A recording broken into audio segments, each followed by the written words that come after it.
Hi everybody, welcome back. This is Helena again. Today I'm preparing contents about Biogen. Biogen is a company primarily focused on neurology drugs.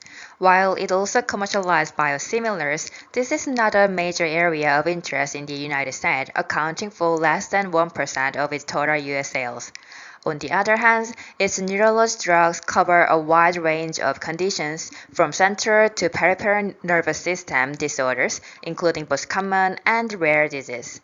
As someone who majored in neuroscience, I have always found this company fascinating. These days, the most well-known Biogen drug is the Alzheimer's disease drug Leqembi. It's remarkable that it's an effective Alzheimer's treatment, and its subcutaneous formulation is also under development. Today, I will take a look at Biogen's US product sales and their new drugs which are currently selling in the US. For your information, today's video is based on the Biogen sales report I've created. You can find detailed data from this report on my Tableau profile.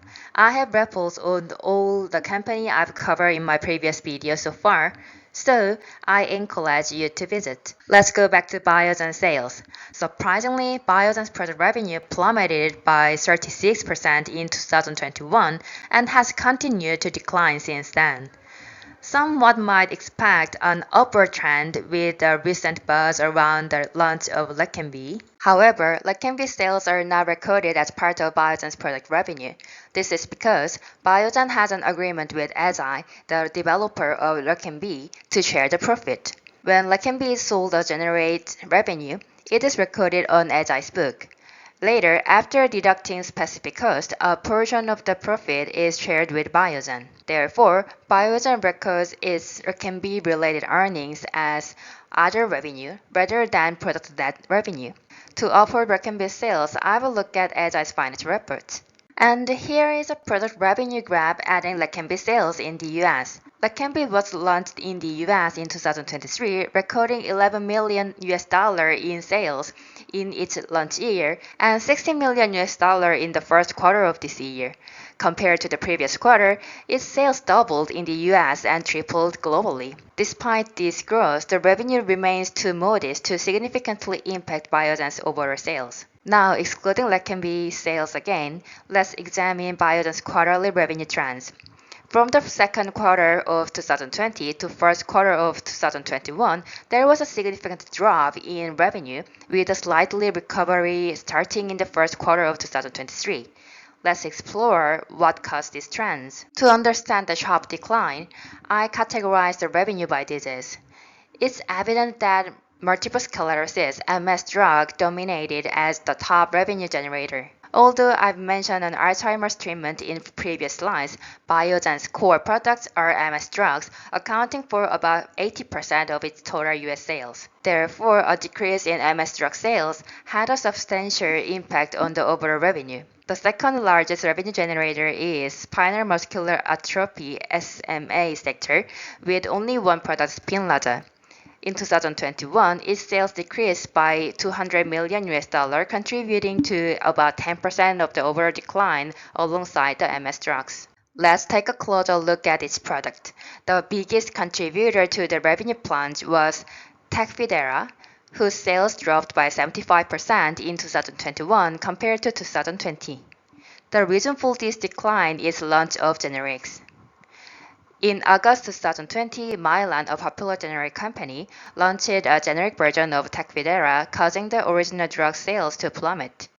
This phenomenon is similar to the revenue drop since after the launch of biosimilar, as we discussed in the this video, although the impact here is more severe compared to Humira. In an attempt to mitigate the overall revenue decline, Biogen launched Vumerity in 2019, a drug with similar ingredients to Tecfidera but with improved gastrointestinal tolerability. While Vumerity's sales have steadily increased since its launch, unfortunately, it hasn't been enough to offset the significant loss from Tecfidera. Biogen has been striving to boost sales by continuously introducing new products.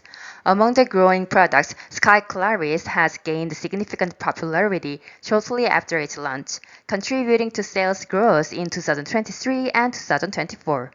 However, as indicated by scales of the y-axis on the left, it still accounts for only a small portion of the overall revenue and is not enough to restore the revenue to its previous level. Let's briefly go over the other growing products as well. These products represent a shift from Biogen's previous focus on MS. First, Skyclarys is the first treatment for Friedreich's ataxia, a neurodegenerative disease. Biogen recognized its potential and acquired Reata to bring this drug to market. Byooviz, a biosimilar for wet AMD, marks Biogen's first biosimilar launch in the US, differing from its prior biosimilar release in Europe. Unlike their other drugs, Byooviz targets an ophthalmological condition, which is somewhat distinct from Biogen's typically focused neurology. Leqembi is Biogen's second Alzheimer's treatment. Unlike their first attempt, Leqembi has achieved modest success, and its future sales growth remains to be seen. Qalsody is a treatment for amyotrophic lateral sclerosis (ALS), also known as Lou Gehrig disease. It employs antisense oligonucleotide to regulate gene expression itself, specifically targeting the SOD1 gene, which is implicated in 2% of ALS cases. ASO technology is a key area for Ionis Pharmaceuticals, a company collaborating with Biogen to develop more ASO-based treatments. Looking at Biogen's pipeline, you will notice a wide range of diseases being targeted for ASO drug development.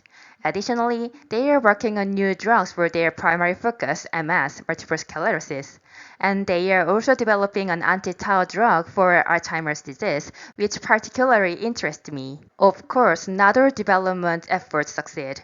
Drug development for CNS disease is particularly challenging. Recently, Biogen faced setback with new drugs for Angelman syndrome and had to discontinue the sales of aducanumab. Despite these sales, I hope their persistent effort will eventually pay off and help more patients suffering from neurological disease. Looking at their revenue, it's clear that Biogen needs a breakthrough to restore their sales to previous level. Currently, Biogen's strategy includes the diversification of its product portfolio beyond MS drugs, expanding into neurodegenerative disease and biosimilars, as well as leveraging partnerships to develop innovative treatments like Qalsody. These efforts, however, have come a bit late to prevent the decline in sales and stock prices. Nonetheless, it's worth watching to see if this strategy will effectively boost future revenue. This was what I prepared for today. I hope you enjoyed my video. If you want to read summary of my report, please visit my Tableau profile. You can also find this list at the description section. Thank you for listening. This was Helena. Bye.